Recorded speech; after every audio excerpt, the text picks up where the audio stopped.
Hello, and welcome to Growth Insights, your go-to podcast for everything commercial and investment real estate. I'm Antonio DiCiani at Suburban City Group, and in today's video, we're diving in to how to analyze commercial real estate markets by evaluating demand, demographics, and economic indicators that can make or break your investment decisions. Joining me, as always, is Michelle Christian from our team at Suburban City Group. Together, we'll explore the key factors you should consider when analyzing any market, how demographic and economic trends impact property values, and how investors can spot emerging markets before they become too competitive. By the end of this episode, you'll understand how to build a framework for analyzing markets so that you can make smarter, more informed investment decisions. So make sure you stick around for this insightful conversation, and don't forget to subscribe to Growth Insights for more valuable content on growing your real estate business.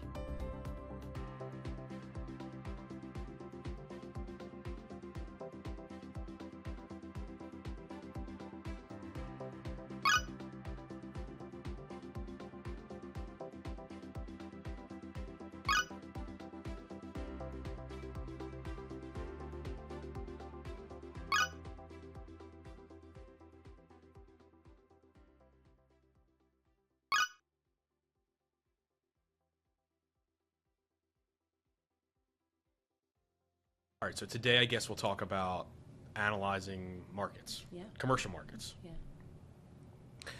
There's like so many components to that. I know. I was just going to say, what factors should we... Right. Maybe the ones that are most visible to people. Like, gosh, what is visible? I mean, I think it's like when I think of me or like clients or just ourselves on the investment platform, I think about demand. Yep. Right, as a market factor. Absolutely. I think about demographics, right? Like your household Where income. you are. Yeah, where you are, your What's going on around all you. your numeric drivers, Yep. right? And then, honestly, on the little bit more of a macro side, the economic indicators. Yeah. What's happening Yeah. from that perspective. Right? So all in all, it kind of does require people to stay tuned in, so that I think first of all, you have to want to know about what's going on. Yeah. And when you want to know what's going on, then if you hone on things like the demand, what's going on around you, economics, how society is faring, how Right. your locale is faring, because you see businesses closing or opening. Right. What are you personally doing? Like, yeah. how are you spending and navigating your life? What does that look like? So it's funny, like before we even dive into those factors and things you look at or we would look at or you'd advise your clients to look at, there's like this gut component of it too. 1,000%. But like you have to kind of balance both of them, and the gut. I feel like the gut only works when you really know a market well. Like you live here, maybe you like work here, play here, or you visit all the time. Absolutely. Otherwise, like when you're looking at a new market, it's like we're doing projects in North Carolina right now, and it's like you got to remove the gut because you're not there, you're not physically in it every day, right? You're just looking at like this outside factor, so you got to kind of study those market factors and stuff like that. That's so interesting. I think for a lot of people, that is probably the component that hinders them from exploring markets outside of where they are,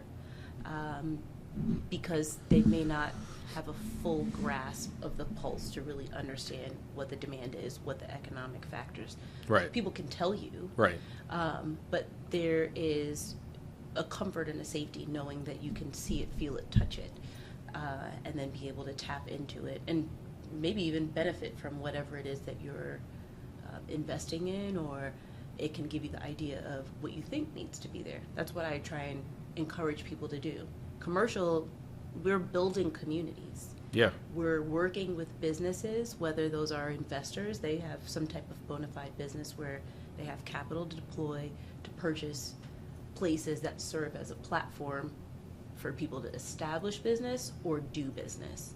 And in that, a community is built, and you can weigh in on what you want to be there, especially now as things are changing so rapidly. Technology is taking over, so it's making some things a little bit more obsolete or generating new opportunities. came out of COVID, so people have like a different mindset in terms of how they want to interact publicly versus privately. Behaviors, right? Absolutely. Yeah. So there's so many different societal factors that tap on the demand, the economics. That gut is like, okay, it's almost like that your intuition that will be the fortune teller. It's kind of like a check. Yeah. Does this make sense? This makes sense. Yeah. Mm-hmm. Yeah, exactly. All right, so let's boil it down. Like you're looking at making an investment. You got a client that's looking at making an investment, or we're looking at making an investment. What are those key factors we're looking at to identify where this is a good commercial real estate market to invest in? Great question. Great question. I mean, so what are you doing first? What are you looking at first? I think it depends. I want to look at the use. Like who are they, and what will feel comfortable for them. If they are somebody who patronizes retail and you want to invest in a retail center, dialing back, what's your capital looking like? What can you afford? Sure. And within what you can afford, who would you tend to attract? All right. So before you even go to what am I looking at in a market, you're saying you're figuring out what your client's needs are first. Absolutely. And then trying to analyze which factors in the market kind of line best for their success. Yes. Their business plan success. Yes. Okay, cool. So, that's interesting. I mean, I sort of think about it the same way, right? Like when we're looking at doing investment deals, whether it's multifamily or build for rent, mixed use projects, like we know what demographics support the success of those projects, and then we go out and look for sites, locations that fit those same demographics, right? Sure. So I guess I hear what you're saying. It's kind of like let's take a step backwards. Let's talk about what you need to be successful in your business plan, and then go identify it. Exactly. So, if I have the investor, if I am the investor, then I think I'm looking at it more along the lines of that perspective. Right. Here's the objective. Well, they're very similar. I mean, there's Very similar much ways so. to look at it. And I think what's probably most important for people listening to this video are not everybody knows what to look for. So, Sure. like when I say, oh, I know what demographics or what key market factors. Where to start with that. Yeah, and you're saying, you would talk to your clients and figure out what's best for them. Not many people even know where to start. Yeah. At all. Because then that gives me the advisory role, and it allows me, without being pretentious, to then analyze what they have an appetite for, and then use my experience and expertise and affiliation with the industry to then say, okay, based on those factors, here are some areas that would make sense in terms of what you're looking to accomplish, so that it becomes goal focused. I never want to put the focus on me. The focus is always on them, the client. But then I'm able to educate them without saying, hey, this is what you need to do. No, I give you the option so that you can have a scope. And then I also give you the platform to speak.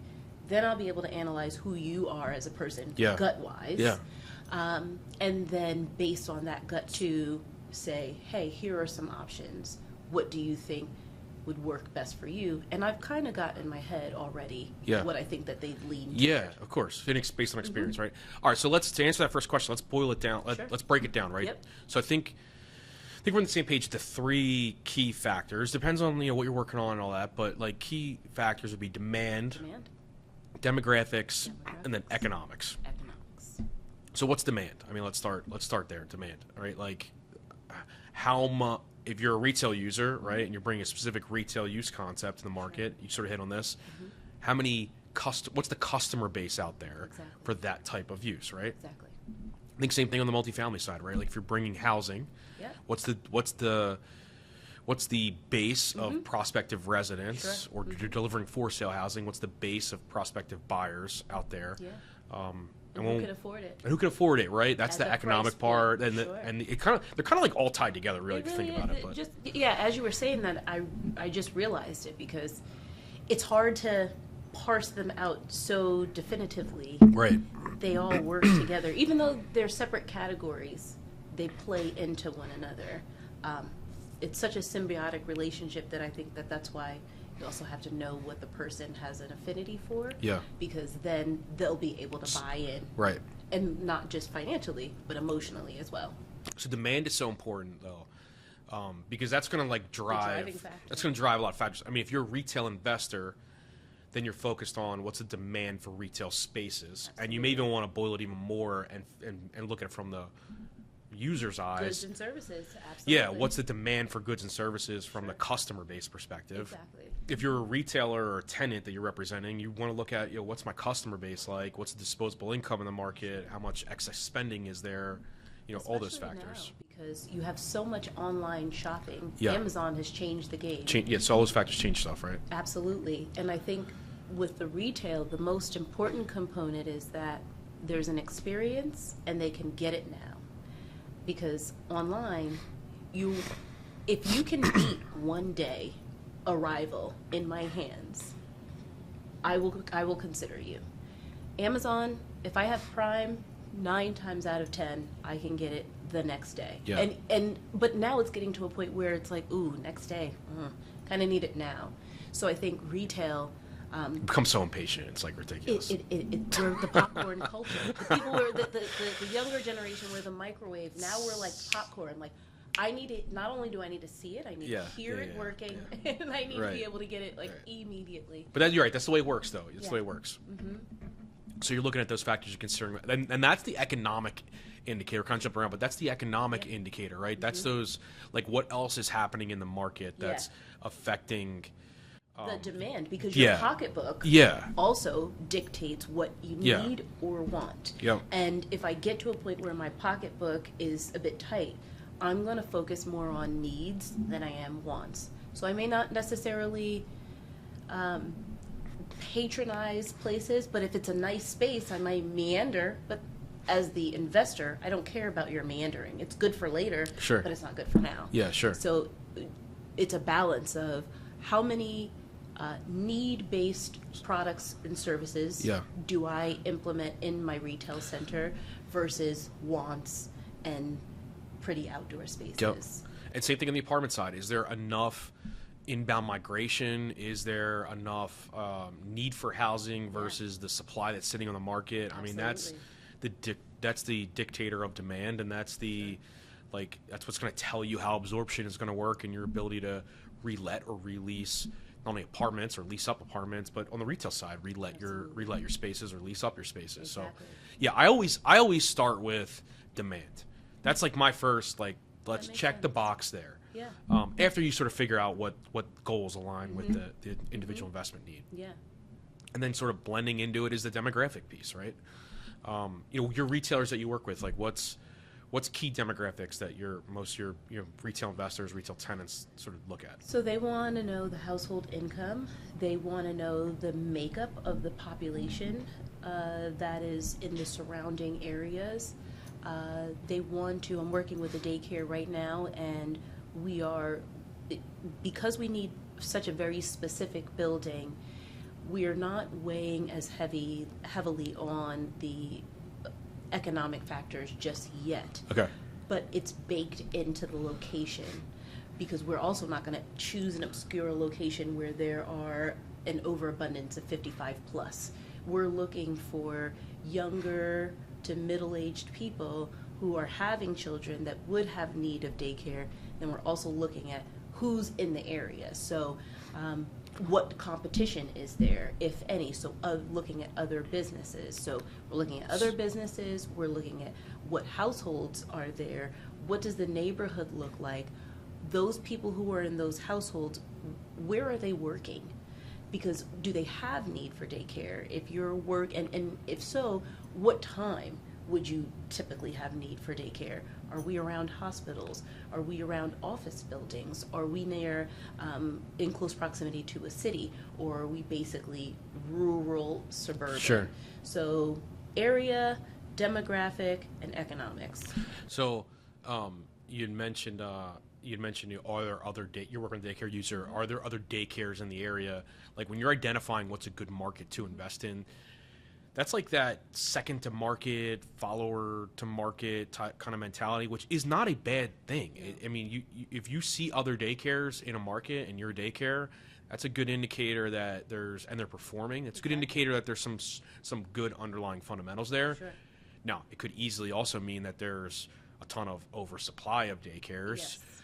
And they could be struggling because patterns have shifted. Exactly. But it's a good first indicator to say, hey, let's look at this. Absolutely. But it's also funny on the flip side of it.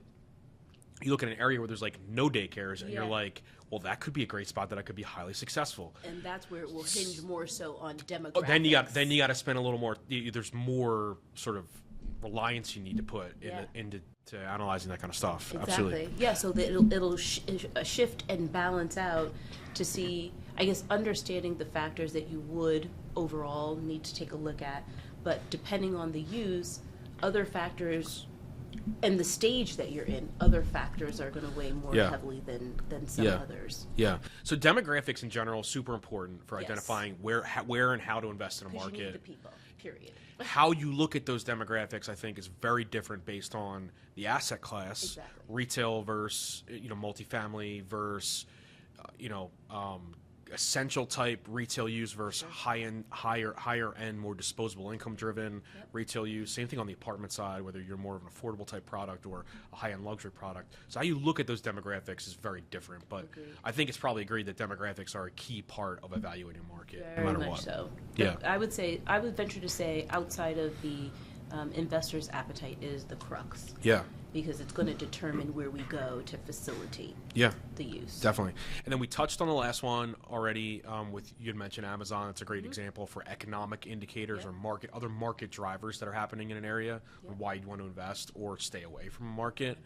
I think something that people don't often think about is the climate, the government, municipal attitude, climate, whatever you may want to call it in the market is really important. You've got a very pro-business here in our neck of the woods, Lansdale, right? Very pro-business borough. I mean, that's a great spot if you're a tenant you want to open up, or a retail developer, or even an apartment developer for that matter. Absolutely. But you go somewhere else, like I don't know, Newtown Borough, you're faced with opposition constantly and stuff like that. Yeah, I don't know that a lot of people are aware of the civics portion of it, because most people were not taught that unless your family was in real estate or you came about experiencing it in a roundabout way. You don't realize that, zoning, okay, there has to be somebody who is over what can and cannot come into the area. Even though we're looking at the economics and we're looking at the demographics, we can't help but look at zoning and say, okay, will the township even allow this use to take place? And that's something that, if the answer is no, then your whole project is not going to happen there. Not going to happen there. You exactly. have to go somewhere else. But that's another important factor, and it's a bit ancillary. Like I think you're alluding to. People don't think about that, and that's where I think is another opportunity for our expertise and frankly for us to earn our check. To then say, hey, I'm familiar with this. You may not be, but I can educate you on. And then it clicks. It makes sense. Like, that's how we are able to create and maintain some level of order and safety to the demographic that's residing or is. Well, that's why you hire a broker who knows the market, who's done deals and knows what's happening. It's why you hire a land use attorney or transactional attorney that knows the area and knows the product type. Like it's because the experience matters. Yeah, no matter what, I don't think that's often talked about.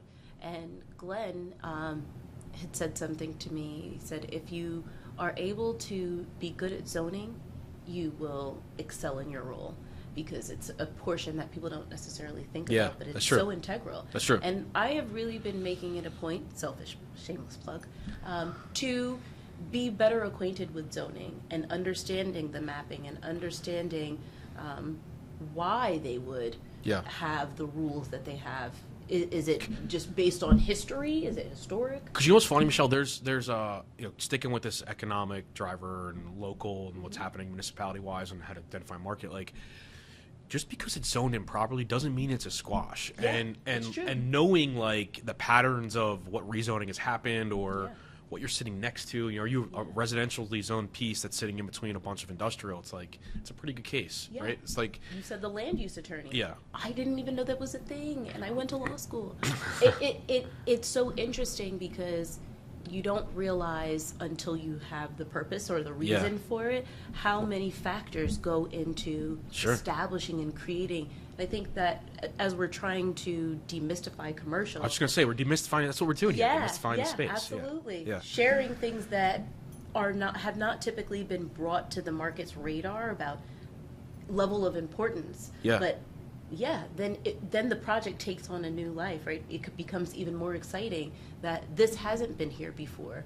I'm a pioneer. I have the ability to bring something new to market, and yeah, it may take a little bit extra partnerships, land use attorney or talking to zoning and getting a variance, but if it can be done, when it's all said and done, you know that not only have I brought something to a marketplace that I stand to gain a financial interest from, but I'm also doing a service to the people Yeah, that reside there. absolutely. Building community. Absolutely. So we talked about all those factors and how they're important, right? You're an investor, or you're looking to get into a space, or you're a tenant looking to expand or open up a couple locations, right? Yeah. Looking at the market, and all those market factors are really important because it's like the crux of your business plan, Very right? much so. You can change, you can alter your business plans, you can adjust the way your product looks or how your store delivers a customer experience. Yes. You can change your management team. You can restructure your financing, but you can't change the location, right? Exactly. It's so important to make sure Yeah. you invest in the right market, Yeah. I think, right? Very much so. So how do we get all of the right information to make the decisions as to what market to invest in, right? And how to look at all those factors we just mentioned that are key to investing in a market, right? Like, what are those data sources? What are we looking at? What do you recommend your clients look at? What do you bring to your clients? Like, what would you look at as an investor? What are those important things? So part of the proprietary tools that we use, pay for, invest in, your co-stars, Right. that will spend and dedicate time to aggregating the demographics, the economics, the contact information, the history, public record, so that you can look at a lot of those factors with a broad Right. perspective. And then I think from those factors, you can get a feel for, okay, this location is leaning toward supporting Right. what we're looking to accomplish. Now we've got to drill down into the Yep. nitty gritty.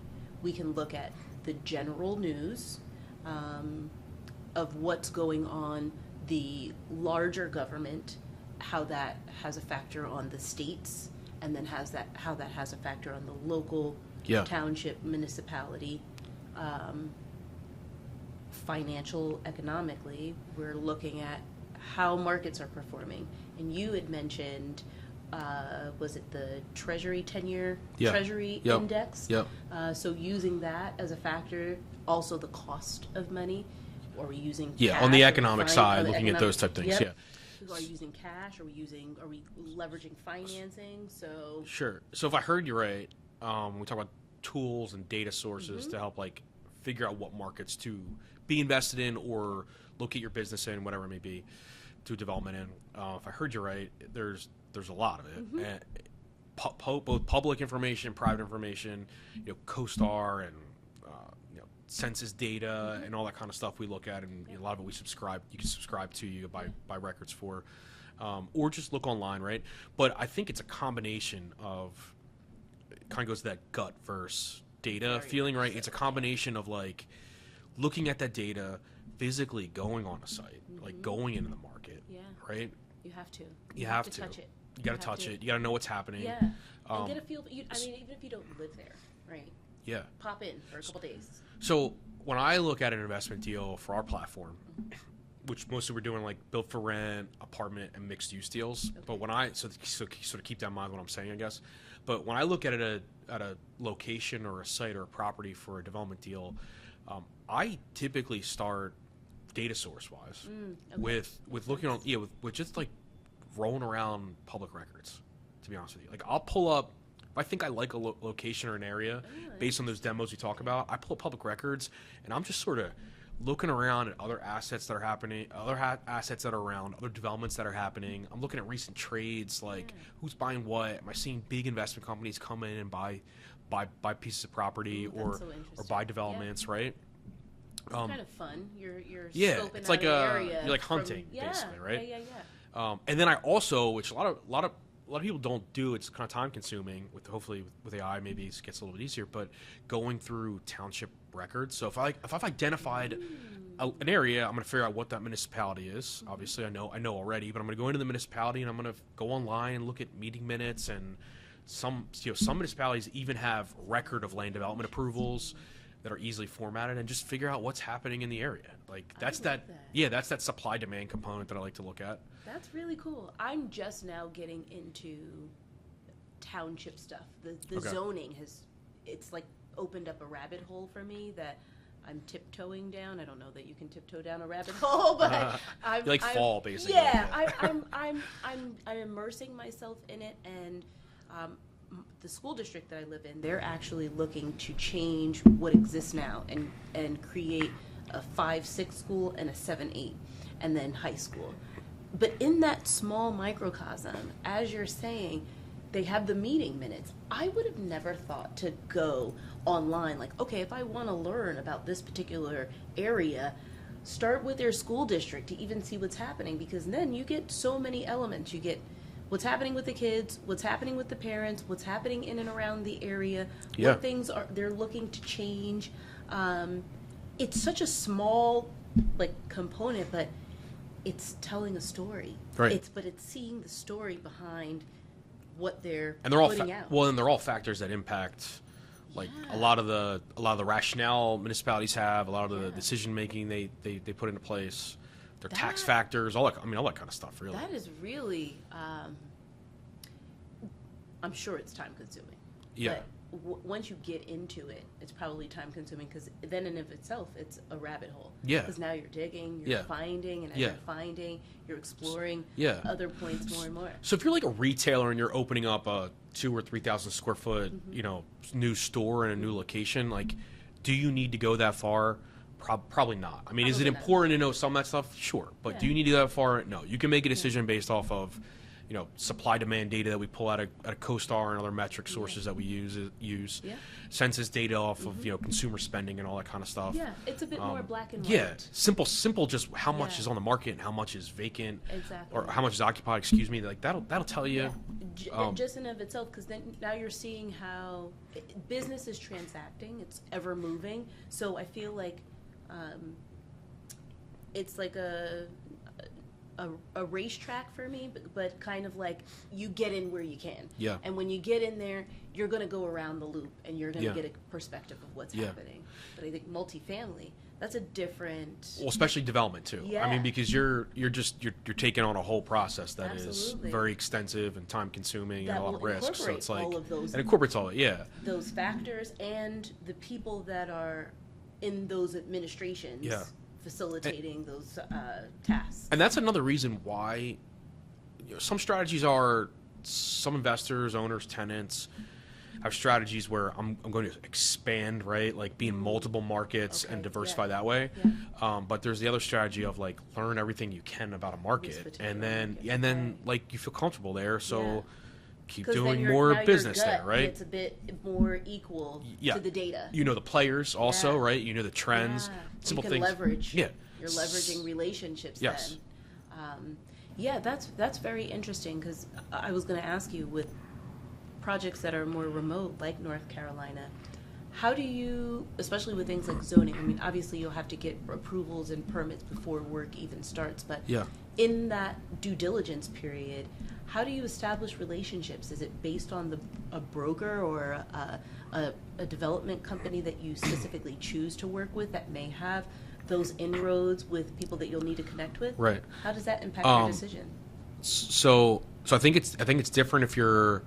There's two different answers to that. There's the answer if you're a big, huge private equity firm with incredible amount of depth, and then there's the answer if you're a smaller developer, right? Which I would consider myself. So I'll answer from that perspective. Okay, that's fair. When I go through that data, part of my exercise is going through the data of like what the municipality has approved and what's on the meeting minutes, is figuring out who the players are. Like from there, you can easily identify which engineer do you consistently see, which land use attorney do you consistently see, right? And then they become like the key players to your team, and that's how you navigate that process. Kind of what we've successfully. done here. Yeah, Dominating a corridor. Right, exactly. And being visible. Exactly. So that this way people know you're actually Right. doing what you say you're doing. So you're a tenant and you want to open up a location in a really tight market. Like, do you have a better chance hiring an advisor, broker from a market that's an hour away, or do you have a better chance of hiring a broker advisor that's literally dominates and does all the deals here? Yeah. I mean, I think the answer is pretty clear. It's the same thing with land use and engineering and stuff like that. Very interesting. So you get all this data, you analyze the market. We help clients, we help ourselves make the right decisions on where to invest and what markets are good markets to invest in, or which we should stay away from, or maybe aren't ripe yet, right? Yes. Maybe aren't time yet. That's true. It doesn't have to be so polarized. Yeah. Because I think that's a key thing too that people don't even realize. Like, there's a clear hot market and there's a clear sort of like stale market, and then there's this market in between that like doesn't have it yet, but like it could. Something's coming, time, right? Yeah. So that emerging market, if I'm an investor, I'm a developer, right? I'm thinking about your clients, or maybe thinking about where's the next spot I can go into, where's the next emerging market, right? Because it may be cheaper there too. Yeah, exactly. The economics may make a little more sense. Like it's like one of those things where like you struggle maybe a little bit at the beginning because it's not there yet, but it's coming. Yeah. Zoning, making people buy into the vision. Right. Seeing it. So how do you identify emerging markets before they become too competitive, right? Like, how do you identify, trying to think what a recent, how do you identify, like, I don't know if King of Prussia is a good example, but how do you identify King of Prussia before it's King of Prussia, It's right? been percolating forever. Yeah. Norristown, percolating forever. Well, that's that's a whole other conversation, Norristown. Yeah. But so I think to identify an emerging market, this just happened to me with finding a place for my brother.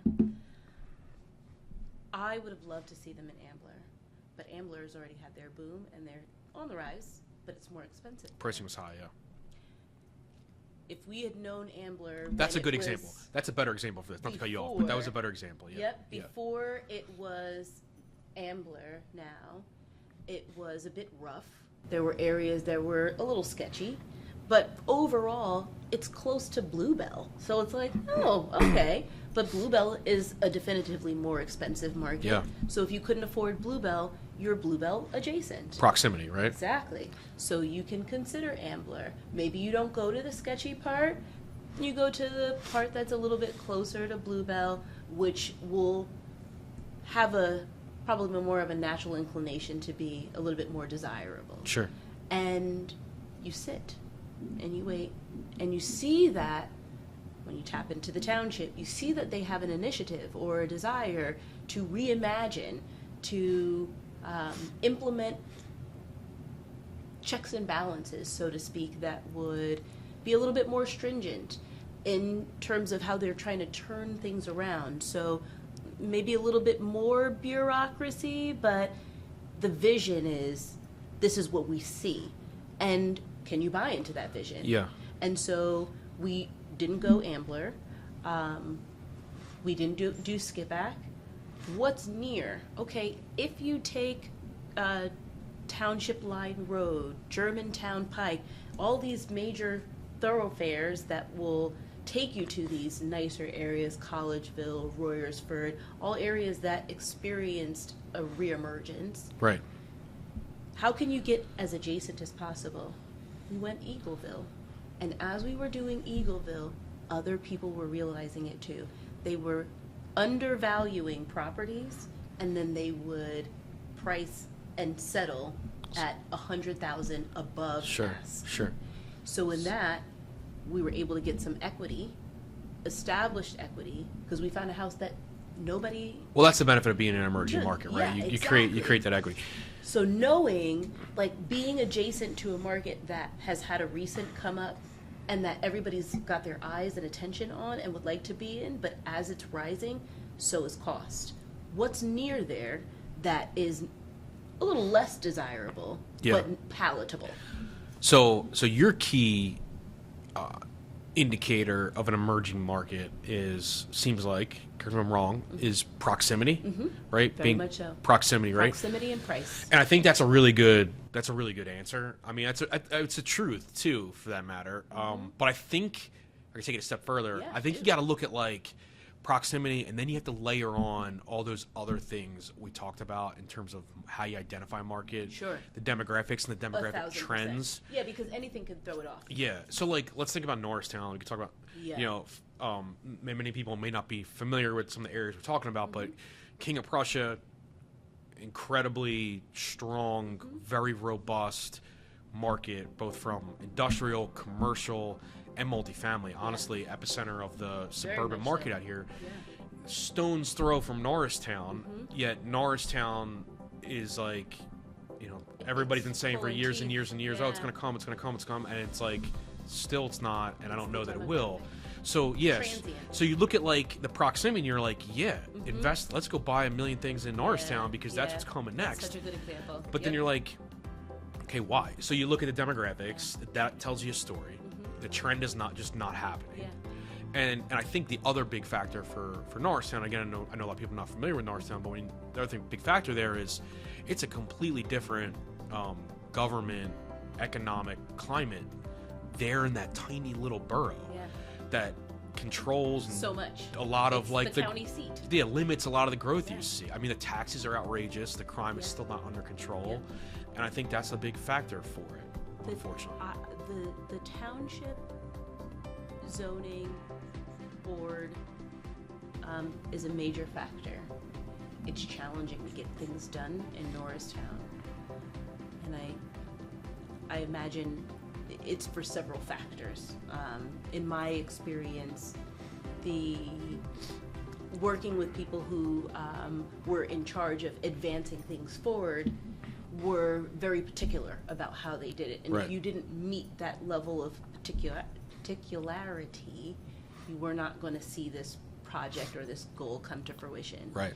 And so I think that is a major component of what is the vision and how willing are the people who facilitate that vision? How much have they bought into this, and what does that look like?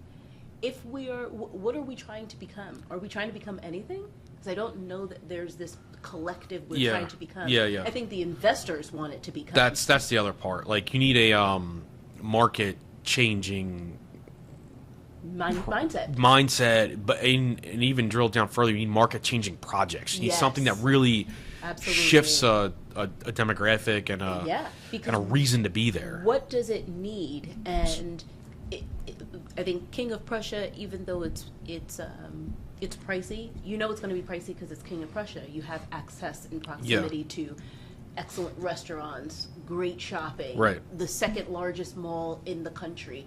You have some allure there. You have access to 422, 76. Yeah, proximity factors. 276, right. So people can get there. The township next over has to decide what it wants to become in that, and still have an identity, but who are they?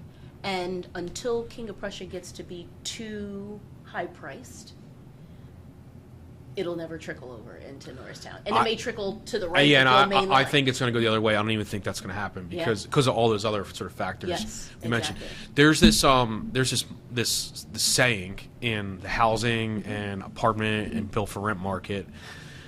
It's always existed, but more recently it's become more apparent. A drive to qualify sort of mentality from a prospective renter or buyer's perception. It's a drive to qualify mentality. So like the hot markets that everybody wants to be in, I can't afford anymore. And some of that is cost to build, some of that is cost of land, some of that is just desirability, some of that is the interest rate environment. But I can't qualify for that anymore, so I'm going to drive out as far as I can until I qualify. So be as close as I can, but drive as far as I can until I qualify. And that's a good strategy, I think, as a investor or a business, a tenant, or developer looking to go into a new emerging market. You just need to check all those other factors, Yeah, like we just 1000%. mentioned. So we made an investment development decision in the Dublin market where we've got a project coming out of the ground, and that was a quasi drive to qualify strategy. Yeah. Where we knew Doylestown Borough. I know everybody's not familiar with these areas, but Doylestown Borough was incredibly Too high expensive, yeah. priced. We knew product that was coming there that was going to be outrageously expensive, Yep. and we said if we can be a In 8-minute close drive, proximity, yep. yeah, exactly, get all the same sort of benefits in a Better- short better drive, pricing. but at better pricing, we'll be successful. Absolutely, because So- then you are driving that, Yeah. and that's the exciting part about the development and commercial. I think overall, you can create what your vision is. If you have a vision based on what the demand could potentially be, people may not know what they need until Right. they know they need it. Yeah, that's right. And Right. establishing something there that says, hey, you don't yet know that you need this, but when it's here, you'll Yeah. be like, how did I live without this? Right, right. And if you can be that sweet spot, you'll be able to realize the return on that Yeah. investment. So And the other part to that, we talked about like going through municipal records and stuff like that, which is annoying. But going through municipal records or knowing the right brokers and players in the market, we knew what else was in planning and being proposed in that area. Smart, So yeah. it's like, you either complement that yeah, or yeah. And that's how you sort of like, that's how you identify emerging markets, really right? cool. You look at all Yeah. that kind of stuff. You start with proximity. That's like the Yeah. best place to start, right? It's Right. the easiest place to Right. start, Yeah, proximity. because then when you put in those other factors, it's either going to be a yay or an nay. Yeah. Based on township, who do I know, who's here, are there even people playing here? Which could be, like you said before, could be an indicator of here's Yeah. opportunity, or it probably won't work. Right. So you do have to drill down. There's no way around the work, but I think it's fun. I mean, you're learning, but it's like behind the scenes learning. Exactly. You're taking context clues and putting it all together, and then when you touch down and you step into the place, it either affirms or dispels what you thought about the space. Yeah. And you get the green light. You try and do your due diligence and talk to the right people Yep. to say, hey, this is what I'm thinking, this is what I'm looking to put in, what do you think? Leveraging those relationships. Yep. And then once it's a green light, it's like, okay, Yeah. we're doing this. Yep. So I agree. I think that those are all great ways to determine an emerging market. Exactly. Cool. So there's so many things that go into choosing the right market, analyzing the Yeah. right market, things to look at, right? The Sure. team behind you that helps you get it done. Absolutely. But hopefully, sort of looking at all these things, we arm everybody with enough education and guidance to be able to identify what's the best next spot to make your investment. Absolutely. And then just hire us. We will take a lot of the work out for you, but we will also include you. It's a partnership. So that this way you don't have to know everything, but you will be learning about it as you go and guide it in a way where the evidence and the proof is in the pudding itself. So it's never anything, the wool is not going to be pulled over your eyes. We're not telling you to do something that you won't be able to Right. to see, that we won't walk you through. But it's time consuming. Yeah. And it's something that we've chosen to specialize in. Yeah. So Yeah. that's why we're the best. Well, making the right choice in the market is super Absolutely. important. Super important. Absolutely. We're the best. We're the right choice.